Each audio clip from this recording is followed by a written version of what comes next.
Hello everyone, once again most welcome to Parcham. आज हम discuss करने वाले हैं दो और नई बॉडीज़ के बारे में। एक है सेबी और दूसरा है CBI, central bureau of investigation के बारे में पहले हम बात करते हैं, उसके बाद हम सेबी के बारे में बात करेंगे। वीडियो के बीच में आपको एक क्वेश्चन ऑफ द डे होगा जिसका आंसर आप हमको कमेंट में देना, ठीक है। तो आपको दोनों बॉडी के फॉर्मेशन के बारे में, ये स्टैचुरी है या नहीं, किस डिपार्टमेंट के अंदर आती हैं, प्रेजेंट में कौन इनके डायरेक्टर हैं या कौन इनके चीफ हैं, तो वो सारी चीज़ों को आपको सीखने को मिलेगा, ठीक है। तो हम दोनों बॉडी को एक एक करके डिस्कस करते हैं। इसके अलावा पॉलिटी के काफ़ी सारे सेशन मैंने लिए हुए हैं एमसीक्यू सीरीज़ के फॉर्म में, जो हमारी प्लेलिस्ट पे अवेलेबल है। अगर नहीं देखे हैं तो आप एक एक करके उन सारे पार्ट्स को देखिए, तो आपको यकीन मानिए हर एक बॉडी के बारे में या हर एक आर्टिकल के बारे में इन्फॉर्मेशन मिलेगी जो आने वाले एग्ज़ाम में आपकी मदद करेगी। तो आई होप आज भी आप हमेशा की तरह कॉपी पेन लेकर बैठे होंगे। नहीं बैठे हैं तो रख लीजिए, और अगर नोट्स नहीं बना पा रहे हैं तो कोई दिक्कत नहीं है। हमारी वेबसाइट पर, परचम की वेबसाइट पे आपको क्लास का पीडीएफ मिल जाएगा, तो आप वहाँ से भी क्लास का पीडीएफ ले सकते हैं, डाउनलोड कर सकते हैं, ठीक है। तो अगर आपने पुराने मेरे पॉलिटी के एमसीक्यू सीरीज़ देखे हैं और आपको अच्छे लगे हैं, आपको लगा है कि ये हमारे एग्ज़ाम के लिए फ़ायदेमंद है या उनसे कोई क्वेश्चन आपके एग्ज़ाम में आया है, तो लिंक को शेयर ज़रूर करेंगे अपने फ्रेंड्स के साथ। आपके जो भी फ्रेंड्स, फैमिली, रिलेटिव एग्ज़ाम की प्रिपरेशन कर रहे हैं उनके साथ आप इस लिंक को शेयर कर सकते हैं। सो आइए स्टार्ट करते हैं एमसीक्यू ऑन सीबीआई, देन उसके बाद हम एमसीक्यू ऑन सेबी करेंगे। सो सेंट्रल ब्यूरो ऑफ इन्वेस्टिगेशन के बारे में बात करते हैं। Central bureau of investigation, Bharat के अंदर जब भी कोई बड़ा क्राइम हो जाता है तो बोलता है ना, सेंट्रल गवर्नमेंट बोलता है कि सीबीआई जांच कराई जाए इसके। आपने इस तरीके से बातें हमेशा सुनी होंगी। कोई बड़ा रेप केस हो गया, मर्डर केस हो गया, या करप्शन के चार्जेस हो गए, है ना, या किसी ने कोई स्कैंडल कर दिया, मनी लॉन्ड्रिंग हो गई, है ना, इस तरीके के जो भी मामले होते हैं आपने देखा होगा, तो उनमें सीबीआई जांच होती है। तो यहाँ पे जो सेंट्रल ब्यूरो ऑफ इन्वेस्टिगेशन है, भारत की प्रीमियर इन्वेस्टिगेशन एजेंसी है, जो ministry of personal, public grievance and pension के अंदर आती है। तो ministry of personal, public grievance and pension के अंदर कौन सा मंत्रालय काम कर, इस मंत्रालय के अंदर आपकी सीबीआई काम करती है, और सीबीआई को हेड उसके डायरेक्टर करते हैं। सीबीआई के बारे में एक और ख़ास बात है जो आपको पता होने चाहिए। हमारा जो आरटीआई एक्ट होता है 2005 वाला, राइट टू इन्फॉर्मेशन एक्ट, उसके बाहर सीबीआई होता है। कल को हाँ, ऐसा नहीं है कि हमें राइट टू इन्फॉर्मेशन है तो हम सीबीआई की जो जांच चल रही है, इन्वेस्टिगेशन चल रहा है, उसके बारे में इन्फॉर्मेशन मांगे। तो आरटीआई के दायरे से सीबीआई बाहर होता है, लेकिन सीबीआई जो है वो बहुत सारे केसेस पे इन्वेस्टिगेशन करता है, जैसे कि इकोनॉमिक क्राइम किया है किसी ने, कोई स्पेशल क्राइम किया है, केस ऑफ करप्शन है, और दूसरे जो अदर हाई प्रोफाइल केसेस होते हैं उन सभी की जांच करने का काम सीबीआई करता है। सीबीआई जो है वो हमारे जो सेंट्रल विजिलेंस कमीशन है, जो हमारा सतर्कता आयुक्त थे ना 2003, हमने आपको सिखाया है सब कुछ। तो हमारे जो सेंट्रल विजिलेंस कमीशन है और लोकपाल है, इन दोनों एजेंसीज को भी असेसमेंट प्रोवाइड करने का काम करता है। जैसे कि सेंट्रल विजिलेंस कमीशन के अंदर कोई केस आया, उसकी जांच होनी है, तो बिल्कुल उसकी सहायता सीबीआई करेगा, ठीक है। सीबीआई जो है, it is also a nodal police agency in the India which coordinate investigation on behalf of Interpol. तो इंटरपोल के बिहाफ में भी भारत में इन्वेस्टिगेशन करने का काम जो है वो सीबीआई करती है। तो ये कुछ अहम बातें थी, इंपॉर्टेंट पॉइंट्स है सीबीआई के बारे में। आइए हम एक एक करके क्वेश्चन के ऊपर बात करेंगे। When was the central bureau of investigation established? तो यहाँ पे बोला जा रहा है कि कब सीबीआई का फॉर्मेशन हुआ था। तो सीबीआई का फॉर्मेशन 1963 मतलब 1963 में किया गया था, 1963। तो ऑप्शन कौन सा मैच हो रहा है? Option B is the right answer.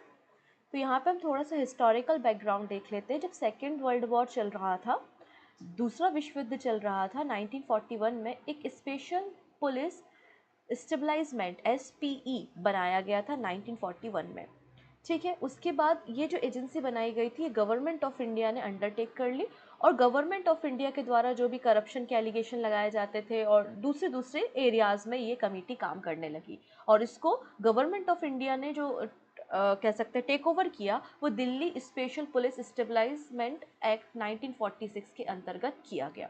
तो दिल्ली पुलिस, आप स्पेशल एक्ट भी 1946 को याद रखेंगे, जिसके अंतर्गत ये गवर्नमेंट ऑफ इंडिया का हिस्सा बनी। लेकिन तब तक एक स्टैचुरी बॉडी नहीं थी, क्योंकि कोई एक्ट नहीं बनाया गया था, है ना, जिस के अंतर्गत ये पूरी बॉडी काम करे। हाँ, इसके जो भी इन्वेस्टिगेशन की प्रोसीजर चल रही थी, इसके पास जो भी इनिशियल पावर थी, वो Delhi special police establishment act 1946 के अंतर्गत इसको कुछ इन्वेस्टिगेशन पावर दी गई थी। लेकिन इसके लिए पर्टिकुलरली कोई एक्ट हमने पास नहीं किया गया था जिसमें ये बातें मेंशन हो कि ये कैसे काम करेगा, इसकी पावर क्या है, टेन्योर क्या है, अपॉइंटमेंट क्या है, ऐसा कुछ भी नहीं था। हमारे पास यही एक्ट थे जिनके ज़रिए पूरा काम हो रहा था। फिर हमारी गवर्नमेंट के द्वारा एक कमेटी बनाई गई जिसका नाम है संथानम कमेटी, और संथानम कमेटी की रिकमेंडेशन के बाद, तो संथानम कमेटी की recommendation I prevention of corruption पे 1962-1964 में, और संथानम कमेटी की रिकमेंडेशन से सीबीआई को बनाया गया, और सीबीआई का फॉर्मेशन गवर्नमेंट ऑफ इंडिया ने किया सीरियस क्राइम को देखने के लिए 1963 में। तो आपने देखा कि सबसे पहले सेकेंड वर्ल्ड वॉर के समय स्पेशल पुलिस स्टेबलाइजमेंट बना था 1941 में, फिर गवर्नमेंट ऑफ इंडिया ने इसको अडॉप्ट किया एज अ इन्वेस्टिगेशन बॉडी, और जो हमारा दिल्ली स्पेशल पुलिस का एक्ट था उसके अंदर ही ये इसकी पावर का यूज़ करके इन्वेस्टिगेट कर रही थी। फिर बाद में हमने एक संथानम कमेटी बनाई, और संथानम कमेटी की रिकमेंडेशन से हमने सीबीआई को 1963 में बनाया। ठीक है, तो लिखा है question, which committee recommended to set up the central bureau of investigation. तो सीबीआई किस कमेटी की रिकमेंडेशन से बना है? तो संथानम कमेटी की रिकमेंडेशन से। Option A is the right answer. Who is the current director of CBI? तो सीबीआई के अभी प्रेजेंट में डायरेक्टर कौन है? आंसर हो जाएगा सुबोध कुमार जायसवाल। ये आपको दिख रहे हैं जो, ये एस के जायसवाल, ये सुबोध कुमार जायसवाल जी हैं जो कि सीबीआई के अभी प्रेजेंट में डायरेक्टर के रूप में काम कर रहे हैं। Who was the first director of the CBI? तो हमेशा जो प्रेजेंट होते हैं वो भी पूछा जाता है एग्जाम में, और जो फर्स्ट होते हैं वो भी पूछा जाता है। सो फर्स्ट डायरेक्टर जो कि 1963 से 1968 तक काम किए हैं, और वो हैं डीपी कॉली। ठीक है, तो डीपी कॉली जो है वो पहले डायरेक्टर थे सीबीआई के, सेंट्रल ब्यूरो ऑफ इन्वेस्टिगेशन के। साथ ही साथ एक फाउंडर मेंबर भी माने जाते हैं डीपी कॉली। ठीक है, नेक्स्ट है, which of the following statement is not correct? यहाँ पे वर्ड देखेंगे, नॉट मेंशन है, not correct about the CBI. CBI के बारे में कौन सा कथन सत्य नहीं है? पहला स्टेटमेंट है CBI gets power from Delhi special police establishment act 1946। बिल्कुल सही बात है, इसी एक्ट के जरिए सीबीआई को इन्वेस्टिगेशन की पावर मिलती है। It is a constitutional institution, ये एक कॉन्स्टिट्यूशनल इंस्टीट्यूशन है, तो ये बात तो बिल्कुल ही गलत है। कॉन्स्टिट्यूशन के किसी भी आर्टिकल में ये बात आपको नहीं मिलती है। ठीक है, it help the central vigilance commission, बिल्कुल ये सेंट्रल विजिलेंस कमीशन और लोकपाल को असिस्ट करने का काम, उनको मदद करने का काम करती है। It mission to protect the constitution and the law of the country. बिल्कुल सही बात है, तो दूसरा स्टेटमेंट गलत है, बाकी सारे के सारे स्टेटमेंट यहाँ पे सही हो जाएंगे।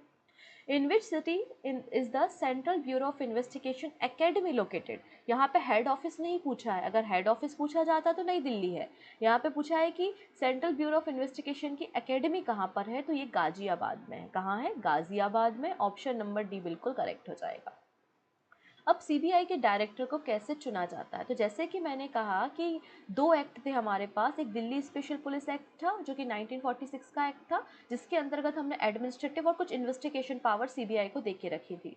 अगला एक्ट हमारे पास है लोकपाल एंड लोकायुक्त एक्ट 2013, उसके अंतर्गत भी हमें कुछ प्रोविजंस है सीबीआई को लेकर, और यहाँ पर यही जो दोनों एक्ट हैं वो हमें बताते हैं किस तरीके से अपॉइंटमेंट होगी डायरेक्टर ऑफ सीबीआई की, और इसके लिए एक अपॉइंटमेंट कमेटी बनाई जाएगी, और उस अपॉइंटमेंट कमेटी के चेयरमैन कौन होंगे?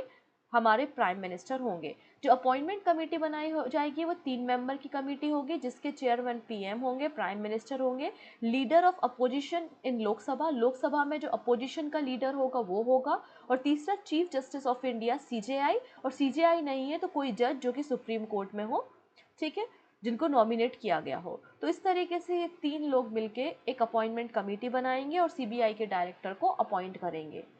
ठीक है, अब अपॉइंटमेंट कमेटी के पहले एक और कमेटी बनाई जाएगी विच इज सिलेक्शन कमेटी, कि ये लोग हैं हमने सेलेक्ट किए हैं और आप इनमें से ही किसी को जो है वो अपॉइंट कर दो। तो the selection committee constituted under Delhi special police establishment act 1946 nominate a certain number of names to the appointment committee. तो अपॉइंटमेंट कमेटी को कुछ सर्टेन नेम इस सिलेक्शन कमेटी प्रोवाइड करती है। सिलेक्शन कमेटी में सेंट्रल विजिलेंस कमिश्नर होते हैं जो कि चेयरमैन होते हैं, विजिलेंस कमिश्नर जो कि मेंबर है, secretary to the government of India in the charge of ministry of home affairs in the central government, तो सचिव गृह मंत्रालय का मेंबर होता है, secretary coordination and the public grievance cabinet secretary. ठीक है, तो ये जो है चार लोगों का एक कमेटी है जो कि एक सिलेक्शन कमेटी की तरह काम करेगा। नेक्स्ट, ये बहुत इंपॉर्टेंट क्वेश्चन है और आपको बुक में इसका अलग अलग आंसर मिलेगा, मैं सारे आंसर आपको बताती हूँ। लिखा है what is the tenure of director of the CBI. CBI के जो डायरेक्टर है उनका टेन्योर मतलब कार्यकाल क्या होता है, तो आपकी बुक में लिखा होगा नॉट लेस देन 2 ईयर्स, 2 साल से कम नहीं होता। फिर कुछ बुक में 4 ईयर्स मिलेगा, लेकिन आप लोगों ने 2021 का डेटा अगर उठाया होगा तो गवर्नमेंट ऑफ इंडिया के द्वारा एक लोकसभा और राज्यसभा से बिल पास किया गया था जिसमें सीबीआई और ईडी दोनों के जो डायरेक्टर हैं उनका टेन्योर 2 साल से बढ़ाकर 5 साल कर दिया। ये बात आप लोगों ने करंट अफेयर्स में भी सीखी होगी या आप द हिंदू वगैरह कोई भी आर्टिकल उठाएंगे वहाँ पे मिल जाएगी। तो जो टेन्योर है वो 2 साल से बढ़ाकर 5 साल कर दिया है। पुरानी जो बुक्स हैं उनमें डेटा अभी भी 2 साल मेंशन है, तो इस बात को थोड़ा सा आप पढ़ते समय ध्यान में रखेंगे जिससे आंसर आपका गलत ना हो। ठीक है, तो रिसेंटली प्रेसिडेंट के द्वारा 2 ऑर्डिनेंस पास किए गए थे, लोकसभा और राज्यसभा से उनको साउंड वोट के साथ पास किया गया। और यहाँ पे जो इन्फोर्समेंट डायरेक्टरेट होते हैं मतलब ईडी और सेंट्रल ब्यूरो ऑफ इन्वेस्टिगेशन, इसके डायरेक्टर का जो टेन्योर है वो 2 साल से अप टू 5 ईयर्स तक एक्सटेंड कर दिया गया है। ठीक है, the central bureau of investigation comes under the, तो सीबीआई किस डिपार्टमेंट के अंदर आता है, तो ministry of personnel and training के अंदर हमारा सीबीआई डिपार्टमेंट काम कर रहा है। Option B is the right answer. तो स्टेटमेंट है, लिखा है पहला कि सीबीआई जो है वो राइट टू इन्फॉर्मेशन एक्ट के बाहर है। दूसरा लिखा है कि central bureau of investigation is a part of union subject, ये यूनियन सब्जेक्ट का पार्ट है ना कि स्टेट लिस्ट या फिर कॉन्करेंट लिस्ट का। ये बात यहाँ पर लिखी है। तो मैंने तो आपको सिखाया था कि राइट टू इन्फॉर्मेशन एक्ट के बाहर होता है, बिल्कुल जो हमारा आरटीआई एक्ट है 2005 का उसके बाहर सीबीआई को रखा गया है। और सीबीआई जो मामला है वो यूनियन गवर्नमेंट का मामला है ना कि स्टेट गवर्नमेंट का या फिर कॉन्करेंट लिस्ट का मामला। तो बिल्कुल दोनों स्टेटमेंट यहाँ पर करेक्ट हो जाएंगे। Option B is the right answer. Which of the following cases is investigated by the CBI? तो CBI के द्वारा कौन से मामलों की जांच होती है? Violation of customer law, smuggling, rape, murder या फिर all of the above। तो इस सारे मामलों पे CBI जांच करता है सेंट्रल गवर्नमेंट के कहने पर, तो ऑप्शन डी बिल्कुल करेक्ट हो जाएगा। ठीक है ना, जैसे अभी राहुल गांधी जी का केस चल रहा है, आपने नेशनल हेराल्ड मामला सुना होगा, उस पर सीबीआई जांच चल रही है। फिर पश्चिम बंगाल में जो अभिजीत बैनर्जी वगैरह के नाम आए थे उन पे सीबीआई जांच चल रही है। फिर आपने एक मर्डर केस देखा होगा, शायद आई थिंक सोनाली फोगाट नाम है ना उनका, जिनका मर्डर हो गया शायद, तो उन पे भी सीबीआई जांच चल रही है। तो ऐसे कई सारे मामलों पे सीबीआई जांच होती है। नेक्स्ट है, which of the following division does not belong to central bureau of investigation. इनमें से कौन सा डिवीजन सीबीआई के अंदर नहीं आता? Anti corruption division, economic offence division, forensic science और मेट्रोलॉजी डिवीजन। तो बिल्कुल नाम से समझ में आ रहा है मेट्रोलॉजी का सीबीआई में क्या काम है, कोई काम नहीं है। तो ऑप्शन डी बिल्कुल सही हो जाएगा। यहाँ पे सीबीआई के अंदर जो डिपार्टमेंट आते हैं वो एंटी करप्शन डिवीजन है, इकोनॉमिक ऑफेंस डिवीजन है, special crime directorate of prosecution, administrative division, policy and coordination division, central forensic science laboratory, ये सभी मामले सीबीआई के डिवीजन में आते हैं। Which of the following work as the national central bureau of Interpol. तो Interpol के लिए भारत में कौन सी एजेंसी है उसको असिस्ट करने के लिए, उसका सहयोग करने के लिए? तो सीबीआई है, सेंट्रल ब्यूरो ऑफ इन्वेस्टिगेशन है। ऑप्शन बी बिल्कुल करेक्ट हो जाएगा। ठीक है, this is the question of the day, what is the motto of CBI. CBI का मोटो क्या है? 4 ऑप्शंस हैं, आपको जो भी सही आंसर लगता है वो आप हमको कमेंट में दीजिएगा। एक बार बस गूगल करेंगे तो बिल्कुल सबसे ऊपर आपको इसका मोटो देखने को मिल जाएगा। और पता है तो बहुत अच्छी बात है, आप हमको आंसर कमेंट में दीजिए। सही आंसर भी मैं आपको वहीं पर प्रोवाइड कर दूंगी। आइए अब हम बात करते हैं security and exchange board of India मतलब सेबी के बारे में। आज के समय में तो सेबी स्टैचुरी बॉडी है, लेकिन हमेशा से सेबी एक स्टैचुरी बॉडी नहीं थी। सेबी का काम स्टॉक मार्केट जो है हमारा उसको मैनेज करना होता है। आइए हम इसके बारे में बात करेंगे। When was the SEBI constituted? SEBI को कब बनाया गया था? तो अप्रैल 1988 में, अप्रैल 1988 में सेबी को बनाया गया था। और उस समय एक स्टैचुरी बॉडी नहीं थी। बाद में हमने 1992 में एक एक्ट पास किया और एक्ट पास करने के बाद 30 जनवरी 1992 को वो एक्ट जो है वो फोर्स में आया। और उसके बाद हमने जो है वो 12 अप्रैल को 12 अप्रैल को 1992 में सेबी का फॉर्मेशन किया। तो इस तरीके से जो सेबी था पहले एक नॉर्मल बॉडी बन था, ऑटोनॉमस बॉडी की तरह भी इसने काम किया है। 1992 के एक्ट के बाद सेबी जो है आज के समय में एक स्टैचुरी बॉडी है, क्योंकि मैंने आपको हमेशा सिखाया है अगर कोई भी ऑर्गेनाइजेशन किसी एक्ट के ज़रिए बनाया जाता है तो वो एक स्टैचुरी बॉडी का दर्जा रखता है। तो देखो, अप्रैल 1988 में सेबी को बनाया गया था कैपिटल मार्केट को रेगुलेट करने के लिए गवर्नमेंट ऑफ इंडिया के द्वारा, लेकिन इसके पास कोई भी स्टैचुरी पावर नहीं थी, एक नॉन स्टैचुरी बॉडी थी।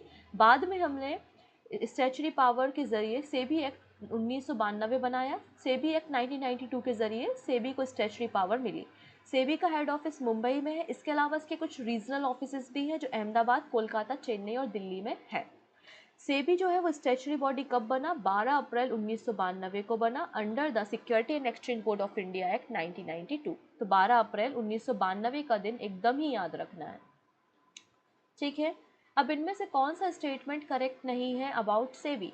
At present, it is a non-statutory body. At present, it is a statutory body. It got statutory power by the ordinance in 1992. SEBI is managed by the 6th member. तो कौन सा statement correct नहीं है? तो पहला statement correct नहीं है, इसमें लिखा है कि एक स्टैचुरी बॉडी नहीं है, जबकि हमें पता है कि एक्ट के जरिए 1992 में सेबी को स्टैचुरी पावर्स दी गई हैं, ठीक है ना। आइए अगली बात करते हैं। यहाँ पे सेबी की अगर बात करें तो सेबी में एक तो चेयरमैन होते हैं, एक मेंबर जो है वो रिजर्व बैंक ऑफ इंडिया के द्वारा नॉमिनेट किया जाता है।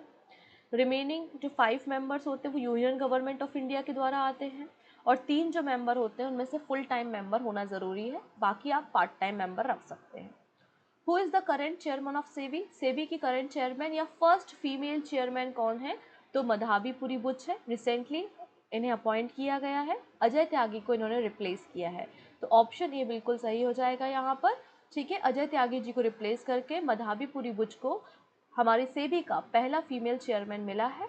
इनका जो टेन्योर है वो 3 साल का रहने वाला है, ठीक है। 3 साल तक इस पोजीशन पे ये रहेंगी। फिर लिखा है कि chairman of the SEBI is appointed for. अब चेयरमैन ऑफ द सेबी कितने समय के लिए अपॉइंट होते हैं? हालांकि इनका कोई फिक्स टेन्योर नहीं है, कभी 3 साल, कभी 5 साल, फर्दर 1 साल एक्सटेंड कर दिया, ऐसा आपको कुछ तो भी देखने को मिलता है। लेकिन अगर हम किसी एक्ट की बात करें तो उसमें मेंशन है फॉर मैक्सिमम 5 ईयर्स। 5 ईयर्स से ज़्यादा हम टेन्योर नहीं करेंगे, तो option C is the right answer. As per the SEBI act, the SEBI chairman is appointed for the maximum period of 5 years or till 65 years whichever is earlier. 5 साल या 65 साल के लिए अपॉइंट किया जाएगा, जो भी पहले हो जाए। Option C is the right answer. अभी अगर आप देखेंगे तो मधाबी पुरी बुच जो है वो चेयरमैन है। 3 फुल टाइम मेंबर हैं जिसमें एस के मोहंती हैं, श्री अनंता बौरा हैं और अश्विनी भाटिया हैं, और 3 आपको पार्ट टाइम मेंबर देखने को मिलेंगे, अजय शेठ, श्री राजेश कुमार और श्री एम राजेश्वर राव, है ना, जो कि डिप्टी गवर्नर आरबीआई के रह चुके हैं, और मिनिस्ट्री ऑफ फाइनेंस के अंदर जो है हमारी सेबी काम करती है। हेडक्वार्टर कहाँ है security and exchange board of India का? तो आंसर हो जाएगा मुंबई में, इसका हेड ऑफिस आपको देखने को मिलेगा। नेक्स्ट है which of the following statement are true about SEBI? इनमें से कौन सा ट्रू है? The security and exchange board of India is the regulator for the security market in India. बिल्कुल, शेयर मार्केट, सिक्योरिटी मार्केट या capital market को regulate करने का काम सेबी करता है। It was set up in the year 1988 and given statutory power on 30th January 1992 through the SEBI Act 1992। बिल्कुल सही बात है। पहले एक नॉन स्टैचुटरी बॉडी थी, 1988 में से बनाया गया था, फिर हमने सेबी एक्ट को पास किया जो कि फोर्स में 30 जनवरी 1992 को आया, और फिर सेबी का फॉर्मेशन हमने 12 अप्रैल 1992 को किया। सेबी का हेड ऑफिस नई दिल्ली में है। तो ये तीसरा स्टेटमेंट गलत है, बाकी पहले और दूसरे स्टेटमेंट यहाँ पे करेक्ट है, तो ऑप्शन बी बिल्कुल सही हो जाएगा। क्लियर? तो इस तरीके से हमने आज सेबी और सीबीआई के बारे में कुछ बातें जानी। आगे की क्लास में हम कुछ और ऐसे ही ऑर्गेनाइजेशन के बारे में सीखेंगे। तब तक अपना ध्यान रखेंगे। साथ ही साथ मैंने जो आपसे क्वेश्चन पूछा है उस क्वेश्चन का आंसर भी आप हमें कमेंट सेक्शन में देंगे कि मोटो क्या है सीबीआई का। Okay, so take care and bye bye.